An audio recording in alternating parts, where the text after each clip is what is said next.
You are now listening to theGrio's Black Podcast Network, Black Culture Amplified. Welcome to another episode of theGrio Daily. And I know everybody saw that thing that happened at that rapping shoe salesman's fashion show when he wore that t-shirt. And everybody was talking about it, but we want to wait a little bit until the din died down because, again, we don't want to give any attention to that rapping shoe salesman who sells those ugly shoes. What we want to talk about is the idea behind that, because that's what this podcast is, right? We don't talk about people, we don't talk about things, we talk about ideas. And today we want to talk about the idea behind that t-shirt and why it was so, some people say offensive, some people say anti-black, some people say it was stupid. But we want to talk about that. I'm Michael Harriot, world famous white peopleologist, and this is theGrio Daily, the only podcast that will explain why white lives don't matter. Right, like, so if Black lives matter, then what's wrong with saying that white lives matter or all lives matter? Well, to understand what's wrong with that, you have to understand the history of Black movements. Throughout the history of Black movements, we've talked in previous episodes about there's really never been a Black movement that the majority of white people agreed with, right? Like the majority of white people didn't agree with ending slavery. Right? Like we had to fight the bloodiest war in the history of the North American continent to end slavery. And I know white people right now are saying, yeah, but white people fought to end slavery. Now white people fought to preserve the Union against people fighting to continue slavery. There's a difference. But the abolition movement, again, wasn't, agreed to by most of the white people who were involved with slavery. Neither was the anti-lynching movement. The NAACP and Ida B. Wells and Black activists everywhere were trying to get Black people or the country to pass an anti-lynching bill, and white feminists wouldn't do it. Nobody would join the NAACP, and Black activists struggle to end extrajudicial murder is basically what lynching is. And so the anti-lynching movement was not agreed to by most white people. The same thing with the civil rights movement, right? Like we can look at polls from the civil rights movement and see that most people thought that the sit-ins were unnecessary. Most people disliked Martin Luther King. Most white people thought that the civil rights protesters were out of line. And there are actual polls that we're showing you right now. But there's really never been a movement for Black equality or justice or freedom that the majority of this country agreed with. But when it comes to the Black Lives Matter movement, it's no different from all of those other previously mentioned movements, right? Not only do white people disagree with Black Lives Matter, that polls show us this, but for the most part, like all those other movements, they undermined it by vilifying it. That's why Martin Luther King was called a communist. The civil rights protesters were called anti-American. The anti-lynching movement was undermined by, the FBI's COINTELPRO, which was originally conceived to hunt communists. All of these movements were not just demonized by white people, but they were undermined because white people disagreed with them. Which brings us to White Lives Matter. And to understand why that t-shirt is offensive, but historically important, you have to go back to the 1960s. Let's go back to this guy who was in the civil rights movement. He was a freedom rider. He was a civil rights activist. His name was Stokely Carmichael. And one summer, that they call Freedom Summer, a bunch of activists, white and black, went to Mississippi to register a bunch of people to vote. And, it kind of worked, but, they murdered 4 of those activists. And so the next summer, this guy, Stokely Carmichael, he was kind of getting disillusioned with the idea of nonviolent resistance, right? So he went to this county called Lowndes County, Alabama, and decided he was going to register black people to vote. And so he started the Lowndes County Freedom Organization. And the LCFO, they didn't have a political agenda, right? They were not Democrats, they were not Republicans, but here's what he said about it. So we call them Lowndes, for instance, in Lowndes County, we call the Lowndes County Freedom Organization. They're called freedom organizations, and they're organized on the county level. Now, the Alabama law says that for these organizations or conferences or what have you, you need an emblem.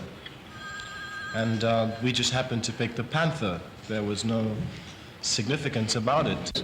I am sure that when the racists realize that they have nothing to turn to ensure their power, then they will have to turn to violence in mass scale. Now, they've always used violence. They've always used it. They use it openly. And in a state where we've met nothing but violence, where the governor has advocated nothing but violence, we expect nothing but violence. Do the members of this organization carry weapons all the time, or just when they anticipate trouble? Well, most of them travel with them all the time.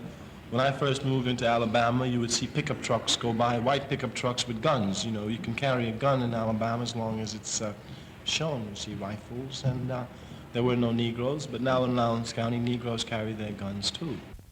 To advocate nonviolence in Lowndes County is to advocate suicide. Would you call this a political education society? No, I would call it a political party. Its aim is to get political power.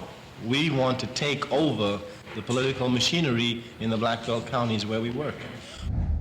Yeah, his goal was to take over Lowndes County politics because black people couldn't elect anybody, right? In fact, there were only 4 people, black people, registered to vote before the Lowndes County Freedom Organization went down there.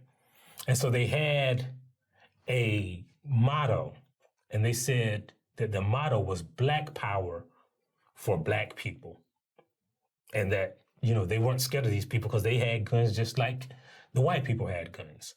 Well, the Lowndes County Freedom Organization was so successful that Alabama's Democratic Party eventually merged with the LCFO, and they became their own political party. And this was the beginning of the Democrats supporting black candidates, right? And one of those first 4 people to register to vote under the LCFO, a couple of years later, he was elected sheriff. And not only was he elected sheriff, he served for 22 years. And after 22 years, he couldn't be sheriff anymore because he became the Lowndes County probate judge. But let's go back to the 60s, right? So after that summer, the next summer, in crazy Mississippi, there was this guy named James Meredith. He had already integrated by himself the University of Mississippi, or what we call Ole Miss. So after he integrated Ole Miss, he wanted to prove to the country that, like Lowndes County, black people weren't afraid anywhere, that white supremacy was nothing to be afraid of.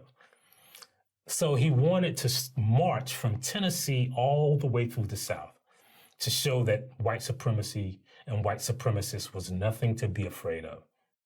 And on his first day, while the police were ignoring him, a man walked up to James Meredith and shot him on his first day of his march, of the March for Freedom.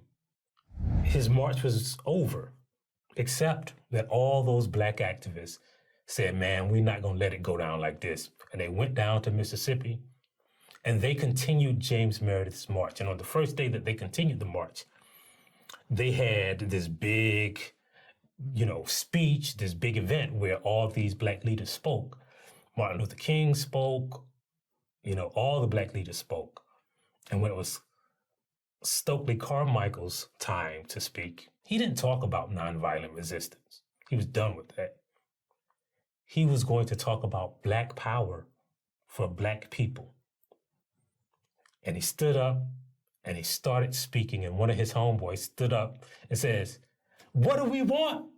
And everybody in that crowd said, "Black power."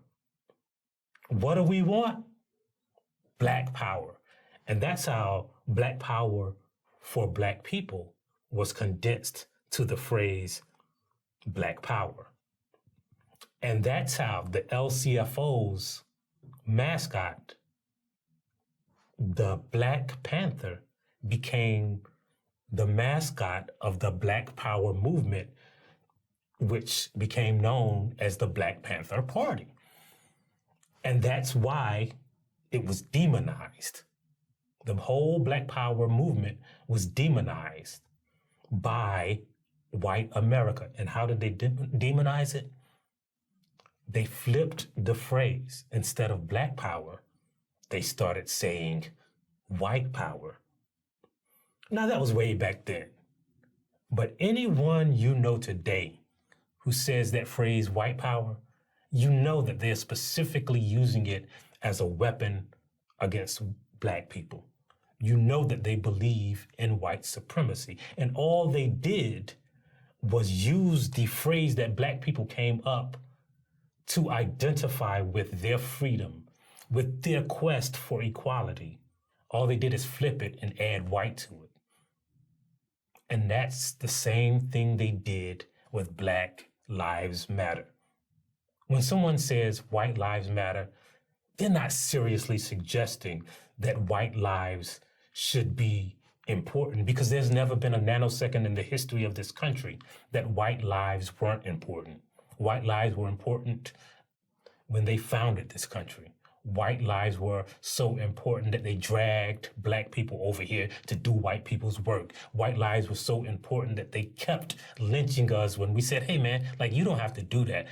White lives were so important that they demonized our right to vote, our right to participate in democracy, our right to live where we wanted to live and go to school where we wanted to go to school. There has never been a minute that white lives haven't been important or mattered, just like there's never been a minute where white power didn't exist. And so when they flip it, they're not being serious. They're trying to demonize the Black Lives Matter movement, or any person who wants black people to be equal and free and really American. And that's why white lives don't matter. Because we already know it does. This country demonstrates it every day. And that's why that t-shirt is not offensive unless you put it in the context of the people who are specifically anti-black, who use our movements to demonize ourselves and to try to end our existence. And that's why you need to download the theGrio app. That's why you need to subscribe. That's why you need to tell a friend about our podcast. And that's why we leave you with a famous black saying. And today's black saying is, if white lives didn't matter, we wouldn't have to say Black Lives Matter. Thank you for listening to theGrio Daily, and we'll see you next time. Thank you for listening to theGrio Daily. If you liked what you heard, please give us a 5-star review, download the theGrio app, subscribe to the show, and share it with everyone you know. Please email all questions, suggestions, and compliments to podcasts@thegrio.com.